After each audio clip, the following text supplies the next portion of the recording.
Dans cette vidéo, nous allons apprendre à transformer un complexe de la forme algébrique à la forme trigonométrique. Le complexe que je vous propose d'étudier, c'est le suivant, z égale moins 2 plus 2i, que nous allons tout de suite placer d'ailleurs dans le plan complexe, et donc voici m dont la fixe est le complexe moins 2 plus 2i. Je vais rappeler quelques formules de cours qui vont s'afficher dans la colonne de droite de la page. La première, c'est celle qui nous donne la forme algébrique d'un complexe. Un complexe est dit sous forme algébrique lorsqu'il s'écrit x plus y, où x et y sont deux réels.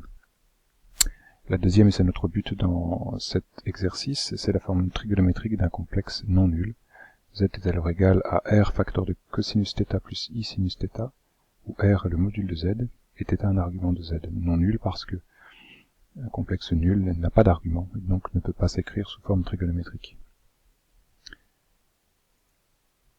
Je vais donc procéder au calcul du module de z, en utilisant simplement la formule du cours que je rappelle ici dans la colonne de droite. Le module de z, c'est la racine carrée de x carré plus y carré, où x et y sont respectivement la partie réelle et imaginaire du complexe.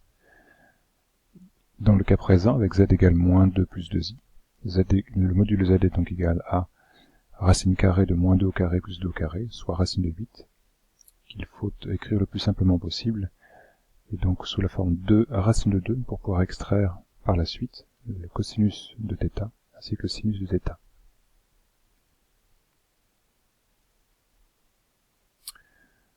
Pour passer au calcul de l'argument, je rappelle les deux formules que l'on peut utiliser ici, c'est-à-dire cosinus θ qui est égal à la partie réelle divisée par le module de z, et sinus θ qui est à la partie imaginaire divisée par le module de z, que l'on peut également extraire de façon un petit peu plus simple en écrivant le complexe sous la forme factorisée par le module. Le module que l'on vient de trouver, c'était 2 racines de 2. Il suffit donc d'écrire que z est égal à 2 racines de 2, facteur de moins 2 sur 2 racines de 2, plus i sur 2 racines de 2, où moins 2 et 2 étaient les parties réelles et imaginaires du complexe de départ.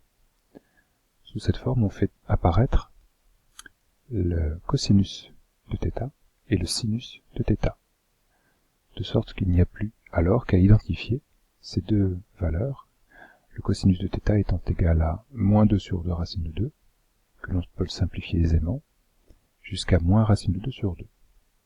Le sinus de θ est donc égal aussi à 2 sur racine de 2 racine de 2, que l'on simplifie à racine de 2 sur 2.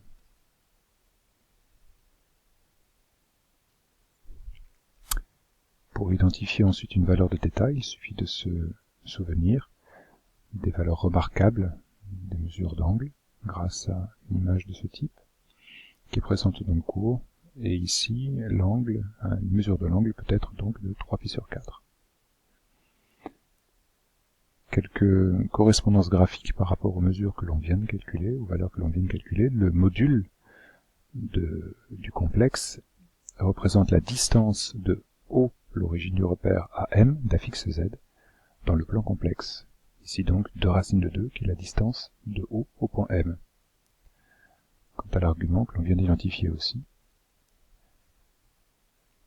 3π sur 4, c'est une mesure de l'angle entre U, le vecteur unitaire de l'axe réel, avec le vecteur OM, qui est représenté ici, une mesure en radians. Dernière chose enfin, il suffit donc pour répondre à l'exercice, d'écrire z sous la forme trigonométrique, soit z égale 2 racines de 2 facteur de cosinus 3π sur 4 plus i sinus 3π sur 4.